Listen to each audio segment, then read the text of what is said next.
I'm George غالاوي, and I present كلمة on Mayadeen television.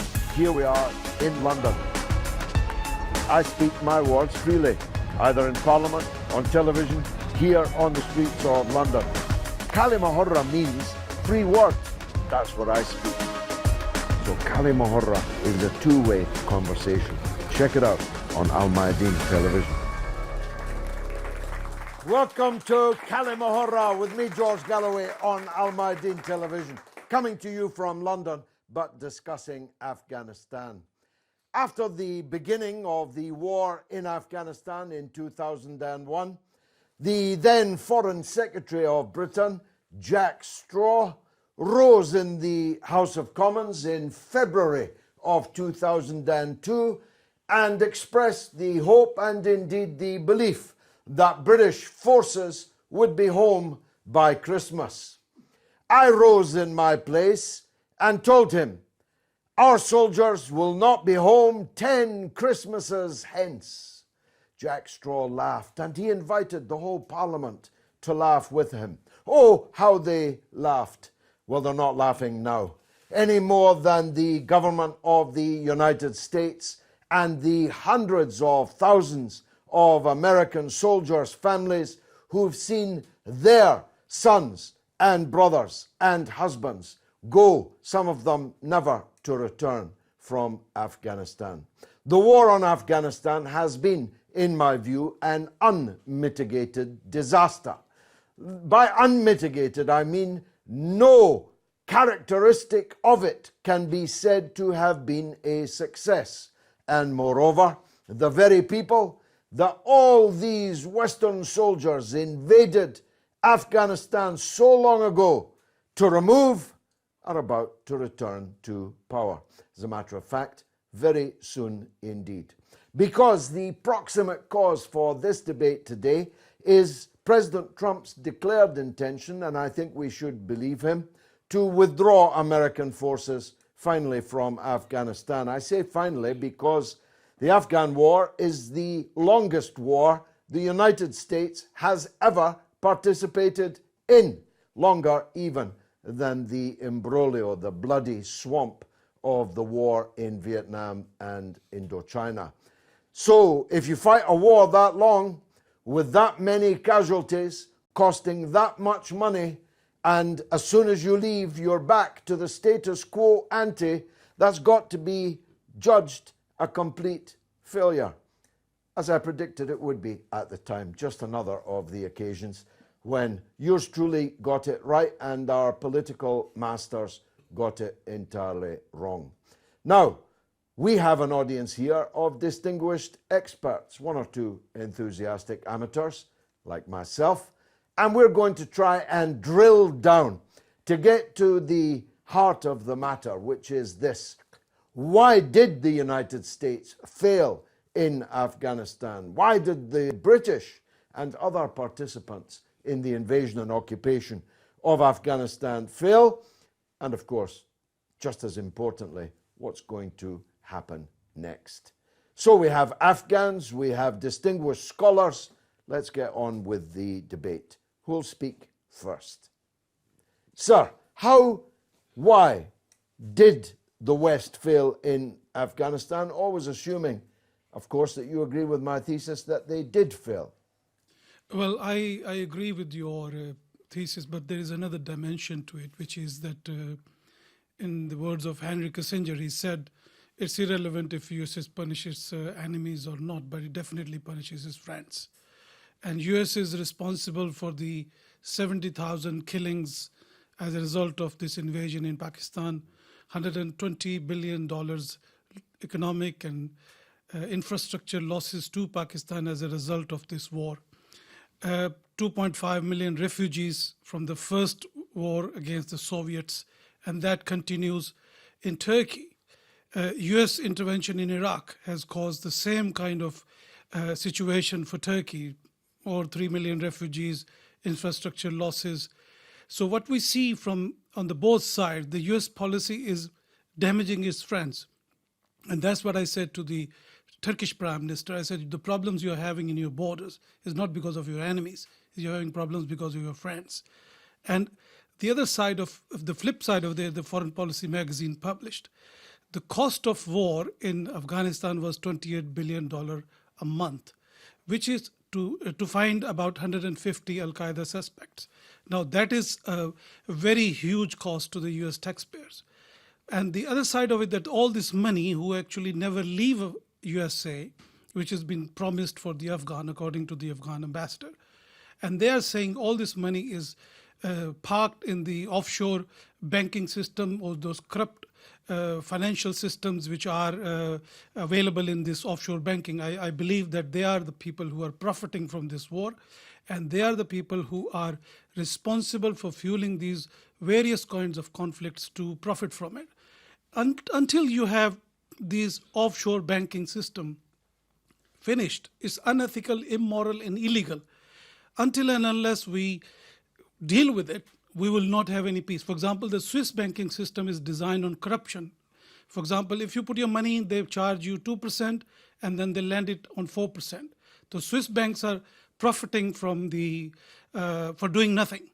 So these are the financial institutions who are behind these fueling wars, and the cost of recovery of the US equipment in Afghanistan is much higher because the equipment they have transported in Afghanistan was not able to fight a guerrilla war.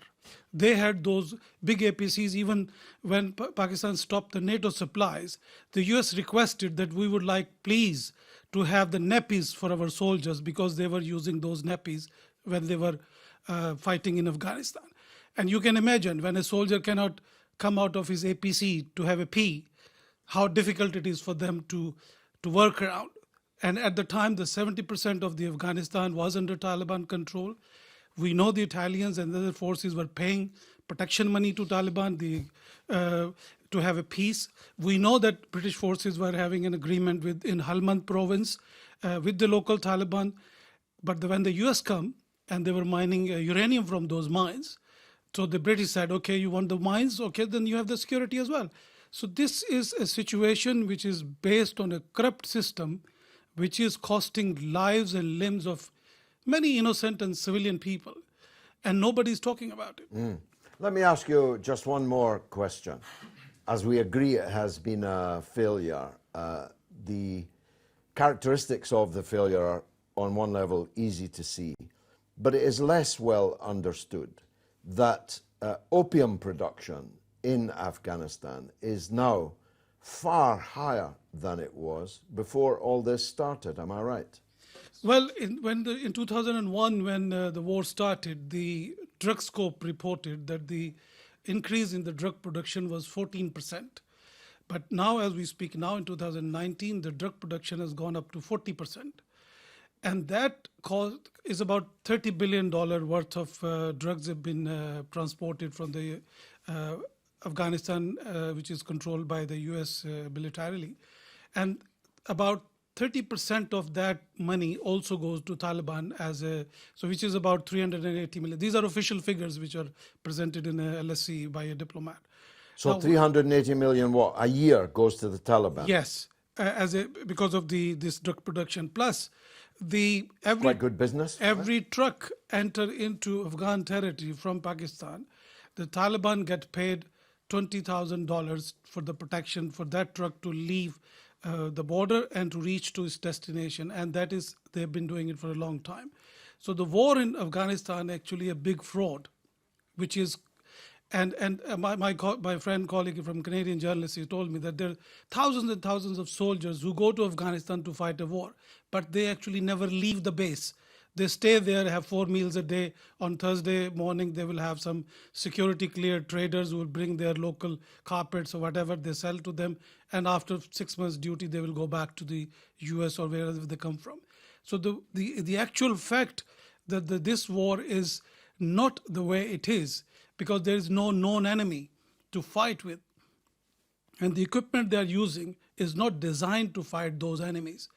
It also proves that Americans, public and the other have been conned. Have been conned, yeah. You've taken the word right out of my mouth. Thank you very much for that.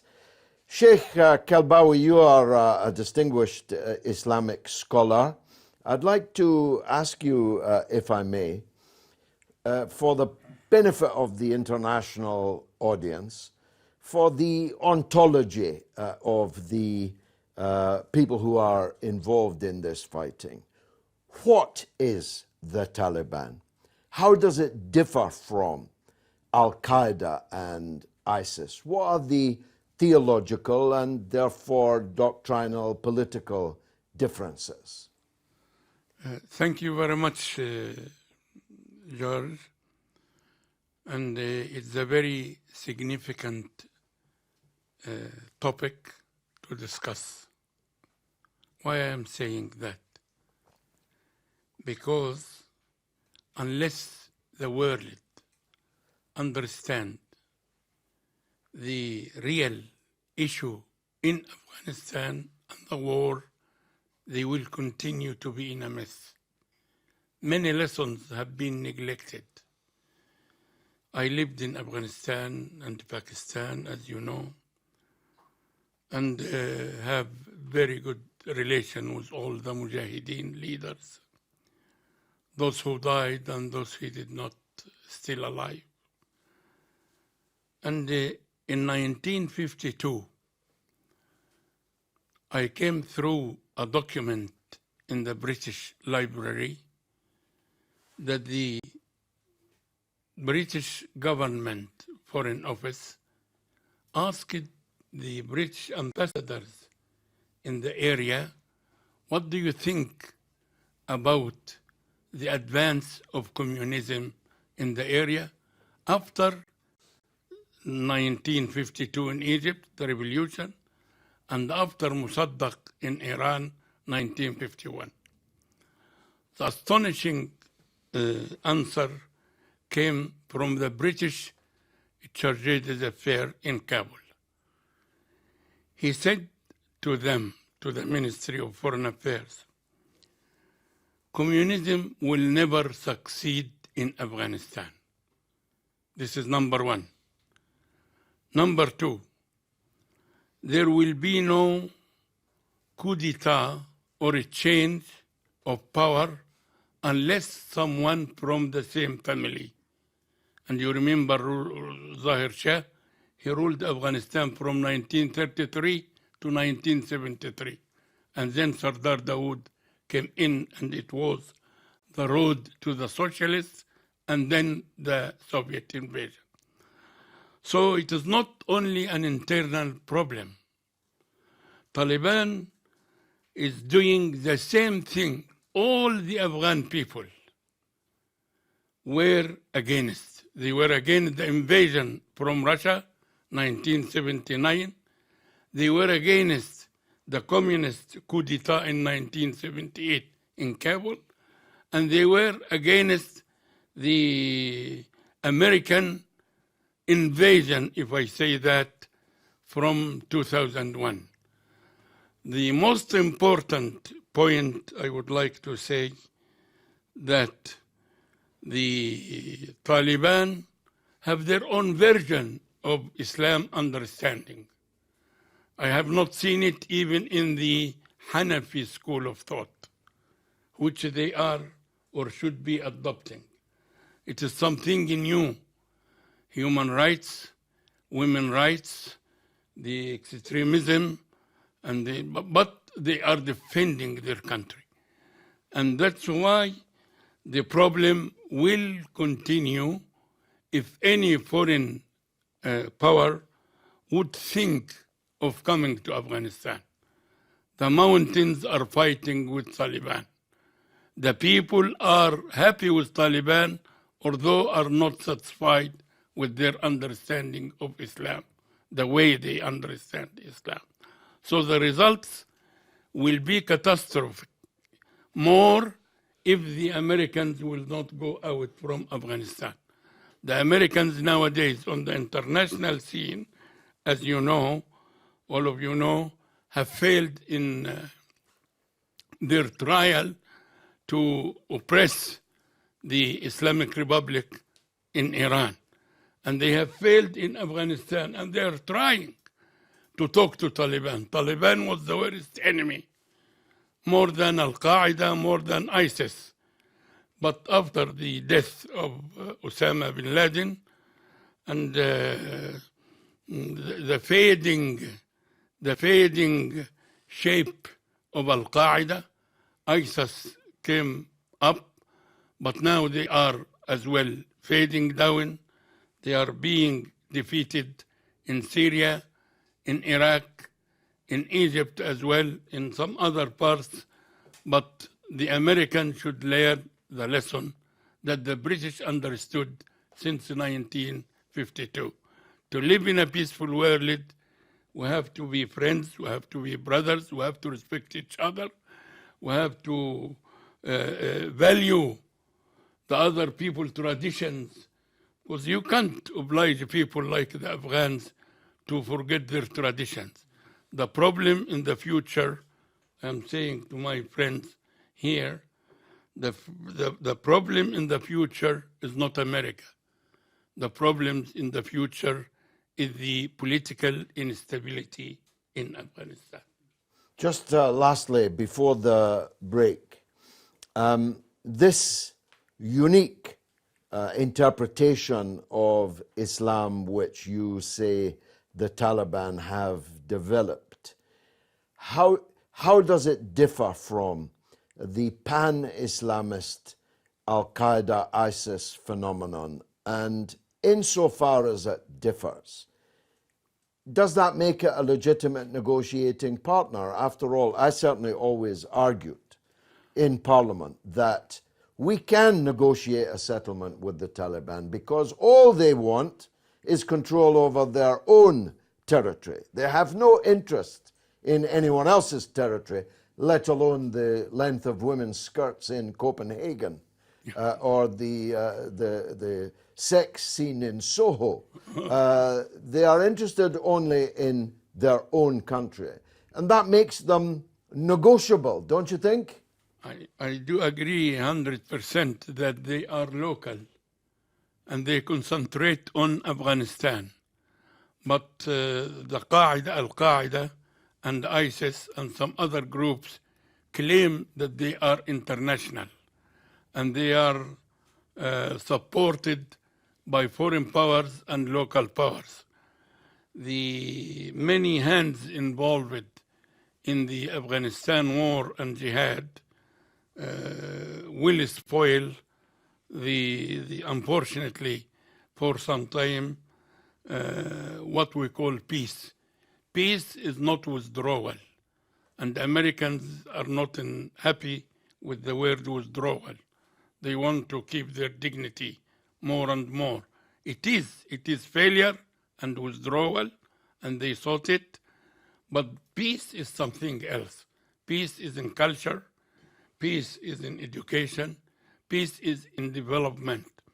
Why? I am asking myself long time ago, and I knew the Afghans long time ago, since the 50s. I have very good relation with Harun Mujaddidi, who lived in Egypt and was a member of Muslim Brotherhood and was put in prison during the time of Nasser, although he is an Afghan. And his brother Hashim Mujaddidi and Ubaidullah is still alive in Germany now. Han Rabbani, I was putting him in one room beside me to stay in 1973 and 4 and 5. I remember one very important point for Burhan. He visited Saudi Arabia and the Arab world in 1973 to 1976. And he tried to explain to them that the communists will invade Kabul after a short time. Although it was only 3, 4, 5 years, and really the communists came to Kabul, as we all know. All of that. Why? Why America consider herself the elder sister or brother or father of the world? Why? Why we are not talking about human rights in that sense? Most of the delegation, or 5 members of the delegation, who is in Qatar, in the office in Qatar, and negotiating with the Americans now, were in Guantanamo Bay. If this is right to have in the 21st century a prison like that. Americans should be wise.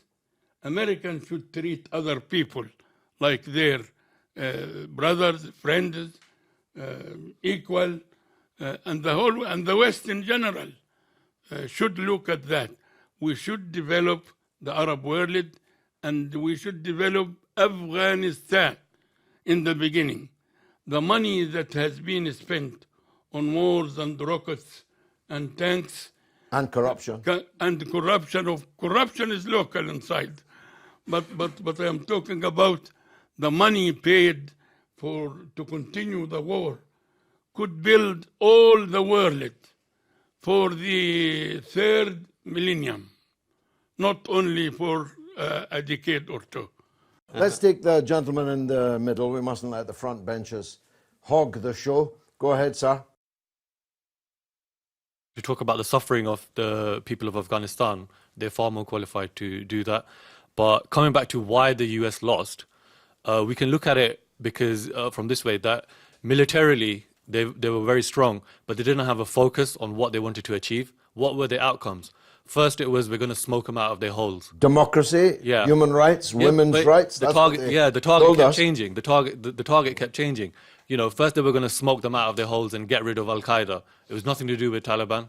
And then they said, oh no, we have to get rid of Taliban because they're hosting them. Then it turned into nation building. And then 2003, they start invading Iraq and take their focus off Afghanistan, which they haven't even completed yet. Then in 2004, they release Abdullah Masood and sent from Guantanamo Bay, no less, and send him back to South Waziristan. And he starts the dreaded TTP, and the focus shifts to Pakistan. And then they start blaming Pakistan, which is the only route they had into Afghanistan in the first place. They start blaming Pakistan and push their war, their failures onto Pakistan. And then they start this drone bombing campaign. And then they start surges, and then it's about stopping opium. Then it's about nation building again.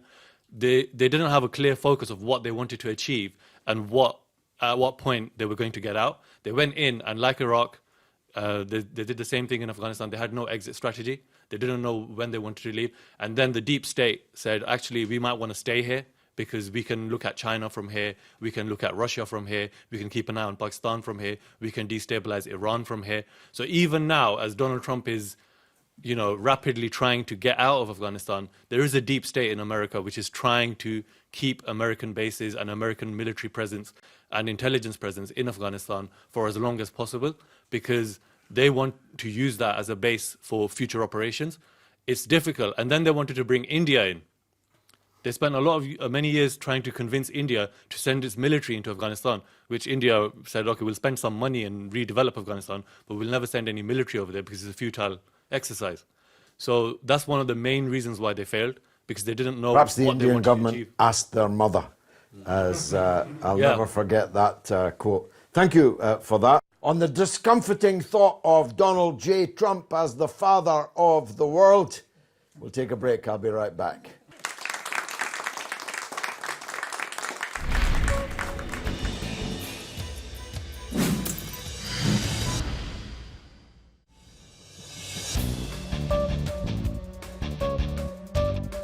You're watching كلمة with me, George Galloway, on Mayadeen television, coming from London, talking about Afghanistan. Earlier, we took the كلمة camera onto the streets of London to see what the people thought. Take a look.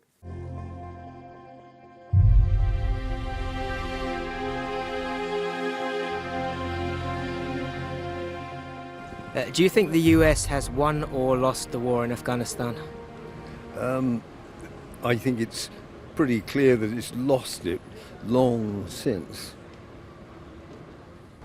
I would say that it hasn't been won or lost. I think a war that's been going on for that amount of time, I don't think you can really calculate whether it's been won or lost. I don't know what was happening, but there was a lot of refugees when I used to be in Pakistan. Unfortunately, in this situation, there's no clear-cut rule about winning or losing. The Afghan people are the ones who have lost. It's not a question of Americans gaining. Strategically, they have achieved their goal of having an input into Afghanistan, but with the Taliban resurgent and now entering peace talks, I don't think the Americans have won.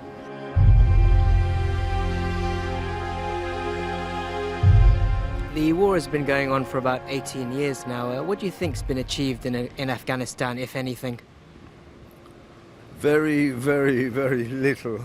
A lot of cronyistic money has been sloshed around here and there. I think they've gone back in time, but now there's been a lot of developments. I hope there is something good happening over there, because I myself am a dentist and I had colleagues over there, and they moved back to their country to serve the country because they knew that it has suffered a lot.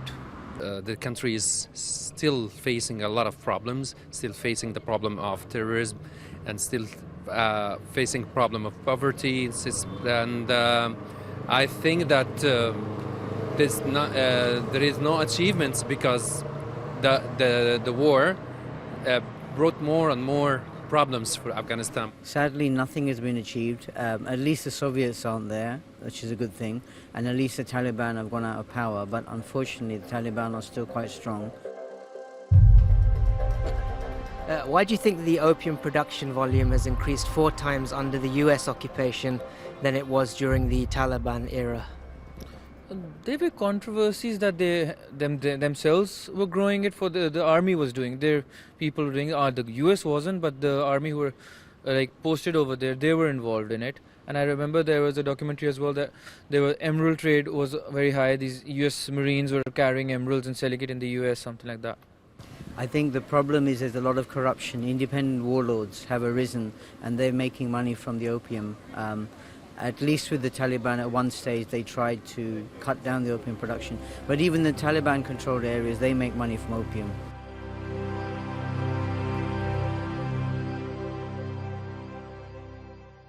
Quite a bit of common sense there on the streets of London.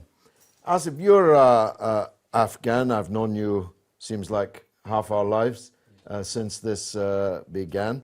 Do you share this analysis from most of the people anyway in the Vox Pops and most of the people here in the studio so far? I mean, obviously, the war has been lost in Afghanistan, but more importantly, I would like to say is that the Afghan people are the loser once again because the Afghan people are not involved in the peace negotiation. It is one brutal country against another brutal organization, who both kill innocent Afghans in Afghanistan, which is the facts. Maybe a lot of people don't agree with me, but that's the reality on the ground in Afghanistan. Even, in the past week, hundreds of innocent Afghans has been killed. But to come to the American war in Afghanistan in 1998, it wasn't to do with 9/11. There was a meeting in Germany where Britain, America, Iran, Pakistan, and Saudi Arabia, they were invited when the gas pipeline from the Central Asia to go through Afghanistan and Pakistan and somewhere else, when that contract was not awarded to the Americans, so they had a meeting to remove the Taliban. And while the current negotiator, Zalmay Khalilzad, he told the Bush families that the Taliban are not like the Iranian Akhund, they are like the sheikhs of Saudi. Afghanistan will flourish under them. So that was his advice then at that time. And if you remember the coming to the history of Afghanistan, when Ronald Reagan, when he visited Pakistan, a refugee camp, Nasarbagh, he was chanting Allahu Akbar and he said, "We are with you against the Soviets." And he went to the Afghanistan-Pakistan border and he pointed, "That's your country and go and reclaim it from the Soviets." So that's how the Americans started in Afghanistan. But if you look at the current history right now in Afghanistan, American are the biggest loser in Afghanistan. The current expenditure in Afghanistan is $49 billion. They have tested every sort of weapons in Afghanistan, including the mother of all bombs, which was dropped in my area, not far from my village, just about 6 or 7 miles from my village. The biggest bomb since Hiroshima and Nagasaki. Yeah. So every single weapons, I don't really agree with my colleague that, weapons were not tried. Every single weapon, including B-52, latest jet fighters, latest weapons.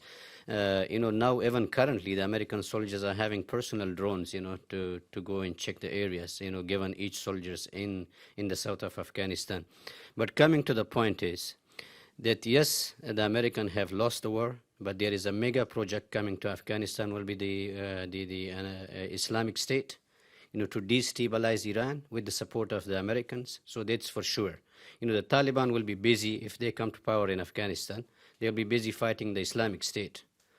and then the Afghans will be the losers again. But again and again, killing innocent people, coming on international television and boasting that if I want to remove Afghanistan, from the world map, it will take me just 10 days, but I have to kill 10 million people. That is even a Hitler. I don't know whether I should compare him to a Hitler or compare him to Mussolini, or I don't know who do I compare Mr. Trump. When you come and you're the leader of the free world and you're boasting on an international platform, saying that if I want to remove a nation which have proud history, he should have an advice from his mother. I don't know when his mom passed away. Anyone who goes to Afghanistan, seek your mother advice first, like Alexander the Great, he asked his mother, should I stay or should I come? And the mom said, they are crazy people, just leave. It's not only the Taliban, who are fighting the American and British and NATO resistance in Afghanistan. It is the Afghan people. Every war in Afghanistan is not won by the Afghan governments. Because as you know, and I know, and everyone knows, the Afghan governments are corrupt. They are murderer. And the war was, from the very first day, it was lost in Afghanistan when the Bonn Agreement was declared. So the American regime plus Britain and NATO empower the most vicious warlords, thugs, rapists, thieves, genociders, who are the remnants of the former Mujahideen and who are still currently in power. And some of them are having millions of their taxpayers' money, British and American, investing in London. And probably one of them is that he was a minister for Hajj. He stole the Afghan money and invested in Britain, and he was a minister. But it's circular. Yeah, it's circular. But the problem is not only the Afghan regime or the American or the Taliban. It is always any imperialist power who tried to invade Afghanistan. The resistance was led by the people. I was working in Kandahar from 2011 until 2012, and then I moved to Kabul, and I saw with my eyes. The way the foreign invaders treated innocent Afghans on the street, you will not even treat a dog in that manner. If you are trying to win, the logo was to win the minds and what was that logo? The hearts and minds of the people. So that's not the way. If you are bombing my family 3 o'clock in the morning and I don't even find the flashes in the bones of my family members, I have no choice. I have to join either Taliban or join another organization which fights against the foreign invasion. But to make it clear, and I don't agree with one of your guests, that Taliban are very good people. No, they're killing innocent Afghans on a daily basis. You didn't say that. Yeah, as said they were only innocent in their own country. As the American and the British and others are killing innocent Afghan. But again and again, if we come to the bottom line, it's the poor Afghan people who are losing once again, because none of them is involved in peace negotiation. They're not even asked, what sort of regime would you prefer, what sort of government would you prefer, what sort of employment, jobs, what sort of life would you prefer. But it's just somewhere in Doha, some undercover, some groups. You could have had the negotiation at Guantanamo Bay. If exactly. Were there. Yes, the gentleman in the middle, then the gentleman at the end with the magnificent hairdo. Thank you, George. I have to start with saying that Afghans as a nation have been very resilient. We've always been hopeful to trust, and we again trusted the world, but they betrayed us as usual. But the Afghans are still resilient. They're looking forward for peace, and they're looking forward for having all things that they lost in this political or globalized war in Afghanistan. But again, after 40 years, the nation is really tired. They're shouting peace, they're shouting for a place where they can live. It's either their country, their land, or their local village. As an Afghan who have been a refugee all my life, since I see the world, I've been going up and down and ended up in England finally, which I'm grateful. It's my second home and I feel safe, have everything. Again, when it comes to Afghanistan, let's not focus on who are the Taliban, what are the Taliban, why they're there. They're there, they exist. This is the reality of Afghanistan. But how the world, mainly youth, get involved in Afghanistan. Long ago, there was a meeting.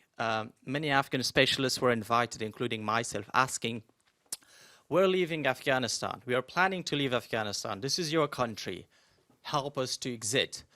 I was the first one who raised my question. Did you guys ask us before going into Afghanistan? Did we give you the strategy of entering Afghanistan? Did you sit with us? Did you plan with this nation?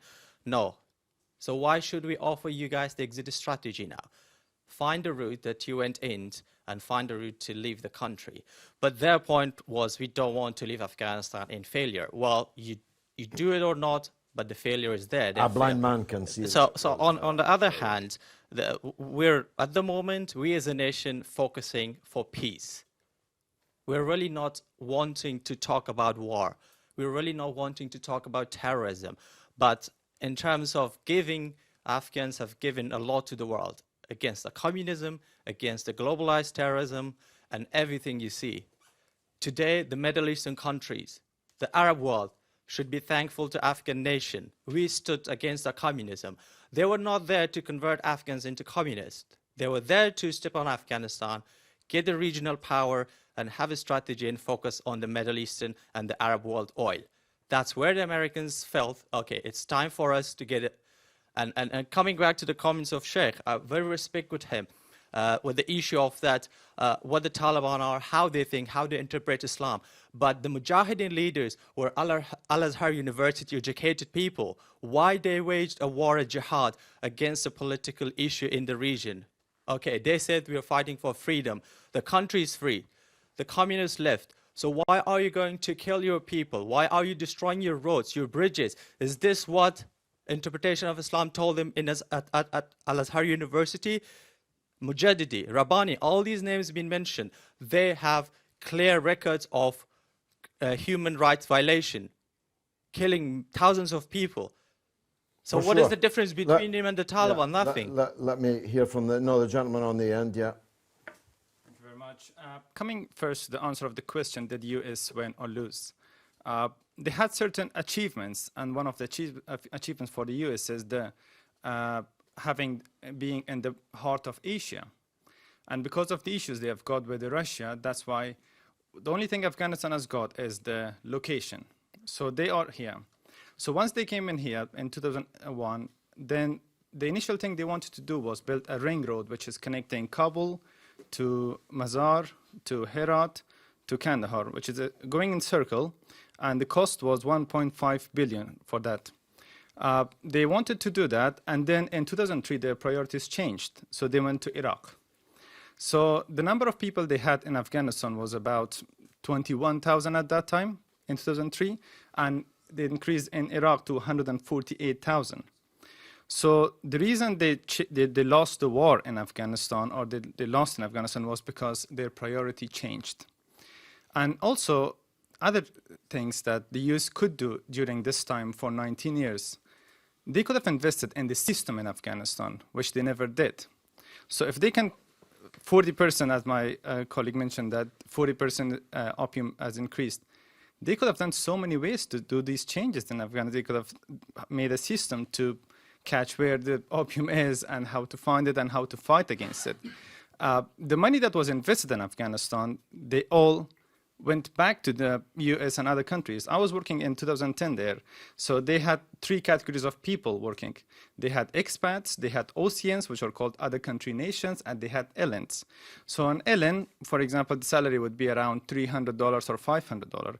On the other hand, an expat salary was 10,000, starting from 10,000, going to 15,000. They didn't pay any tax, which means any project that was donated for Afghanistan, majority of the money, 70–80%, went back to the US or other Western countries. So in fact, it's all about investing in the system, which they never did. It's a place, in other words, I can say, it's a business for them to make money from Afghanistan. Yeah. I'll say at the end what I think about all this. Adam, Gary, you're also a scholar, not a religious scholar, but a historical scholar. You know from Alexander the Great onward that nobody successfully occupied Afghanistan. So in the absence of their mothers, they could have asked you what was likely to happen if we send huge foreign armies to occupy Afghanistan. I'm right, no? Indeed. What happened in 2001 was such a tragedy that it was both farcical and tragic simultaneously. The United States knew full well that the Mujahideen were able, with or without the US weapons expedited the process, but with or without those weapons, the Mujahideen, with their fraternal allies in Pakistan, would have beat the Soviet invasion. And what did the US do? Only a few short years later, from 1989, when the war ended, to 2001. They did the same thing, only with a worse strategy, because they couldn't even define the victory, or because the US didn't know history. But forgetting Alexander the Great, I wouldn't expect a country that produced Bill Clinton and Donald Trump to know that, but they could have at least known the history of Ronald Reagan and of Jimmy Carter and of Leonid Brezhnev, whose brain had been eviscerated by alcohol in the last 3 years of his rule. They could have known their own history, but they made the mistakes of their own enemy, and that is the way that all empires will fall. How interesting. Sir, you are a journalist who has covered these events widely. I wanted to ask you about Doha. How likely are these talks to succeed? What is the basis on which we'll see this agreement reached? What will the agreement be? Thanks, Mr. غالاوي, for asking this crucial points about the peace agreement between the Taliban and the U.S. in Doha. Do you remember in 2002, the Qatar royal family asked the Karzai, please invite the Taliban on the peace negotiation in the Bonn conference to try to settle this problem. You never win because they know the Karzai family. We know them from his father, his family, and his family records. But the Karzai rejected this one. He said, we never let them and we will never participate in to talk with them. They are a terrorist. And today, he went to the Moscow and talked with them under the Russian sponsorship conference. This is a very shame. On that time, he said they are a terrorist. And today said he embraced. Well, that's normal, isn't it? They're always terrorists until you negotiate. Yeah. Then it's tea with the Queen at Buckingham Palace. And he embraced with the Mullah brother before he was in the Guantanamo Bay. He asked Americans, he asked so many times, the George Bush, don't release him. He's the most dangerous enemy, not only for the U.S. national interest and for entire the Muslim world. But in the Moscow, he embraced him and he kissed his face. Look at that one. Now, behind the scenario, now he's persuaded another the Doji politician in Kabul. It's very sorry to say they are political leaders. They lose their credit in Afghanistan. You know, all of them. Do you think they should not be negotiating with the Taliban? No, we should not. But the people, technocrats... You want to fight them forever then? No, we should ignore them because they were involved during the Russian invasion, during the civil war in Kabul when the Mayadeen came to Kabul. I was in Kabul. I live in my house on the front line between the Sayaf group and Shia group. I was a witness on that time because they killed only 60,000 innocent people in Afghanistan. Today, they said we'll never kill this one. They don't blame each other. They said we are clear. And how can you talk with them? You are warlords. You are criminals. Well, I mean, of course, I understand how you feel. But you either go on fighting someone forever or you talk to them. No, we are tired. The people, they are said we want to talk, but the people, they are optimistic about the Qatar peace talkings. Do you think it will reach a successful conclusion? But we are sure they will be reached because I follow all the Trump debates and her tweets. And the 2nd of January 2019, In the first session of his cabinet, I recorded in my email that one. He said, I want to leave Afghanistan because we spend $5.4 billion for nothing in Afghanistan. We need this money to in our own country for our infrastructure projects we needed. Why do you waste our money? Let's take the gentleman behind you with the baseball cap. Firstly, thank you for this wonderful opportunity and to be here with such great minds and thinkers.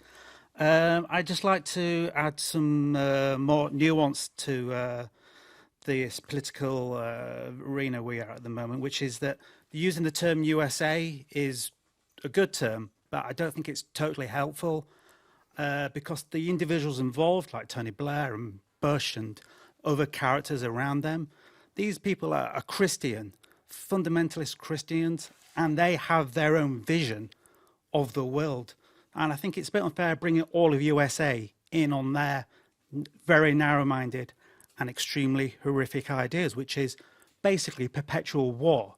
So in Afghanistan, as other countries as well, their perpetual war there is a victory, because it's not these rich individuals, these Christian elites, the ones that are paying for the war. It is the poor and the middle class in America, the taxpayer. They're the ones paying for this small, tiny little Christian elite set on top of America, attacking other countries across the world. And their vision is perpetual war. So it's a great success because it's a taxpayer. And who pays the taxes? Not the rich. They never pay their taxes. It is the poor. Christians believe in the prophets, peace be upon them. The politicians you mentioned believe in the prophets and how to get a bigger piece of them. Let's take finally the gentleman with the beard in the middle, you sir. Thank you very much, Mr. George, from this particular program. We just want to talk about how is the peace process between the American and Taliban in Qatar. I was a young person from the United Kingdom to be into that program when they invited Afghans from the Afghan community. I've been to that program particularly. Those people who are sitting in there in the Qatar, Doha, representing the Taliban, we can say they are actually representative of the Taliban main group because they were the group who has exchanged with the American forces who was captured in Host province. And those people, I think is the Qatar delegation before the previous director of their office, Tayyib, he did that delegation with the American. That means they have influence in the internal Taliban or the external Taliban or wherever they are. They can progress in that particularly in the peace process. That means, like as a journalist brother mentioned, we should ignore it or we should not talk. That's absolutely clear. The war is, American lost this war in Afghanistan, or the world community lost this war. That's absolutely clear. We can see because American nowadays came to talk negotiation, not the Taliban. Taliban appeal, we remember that's the news. Taliban appeal many years ago, as Sheikh mentioned that as well, and other brothers mentioned that as well. They applied to negotiation, but nobody accepted at that time. But now American want to talk. That means they're looking a proper exit to how they can go out from Afghanistan. That's why it's a positive step. They should come out and they should leave Afghans alone to settle their own problem between each other. Thank you. Asif, just before you speak, let me put my thesis to you. I don't expect there's anyone in this room who agrees with it, but it is my view and I must put it. The Western countries used Afghanistan. Yes. They didn't care anything about Afghanistan, still less about Afghans. They used it to weaken and eventually bring down the Soviet Union. And you've been paying the price ever since. You paid it in the immediate aftermath with the internecine savagery that I talked about. You paid it under the rule of the obscurantist Taliban.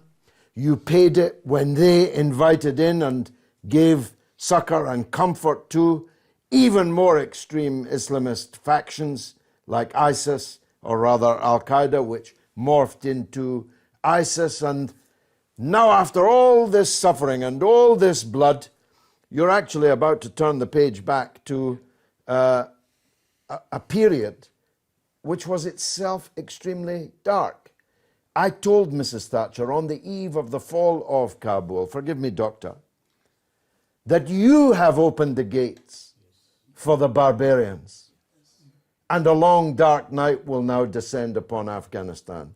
I still believe I was right. Over to you, last word. You're quite right, but the biggest problem in Doha right now is two issues. One is the Taliban are saying, give us a deadline, when are you leaving? That's already agreed. I think September is the month where Trump is going to travel to Afghanistan, and that's for definite. And also, Taliban will not use Afghanistan against foreign states.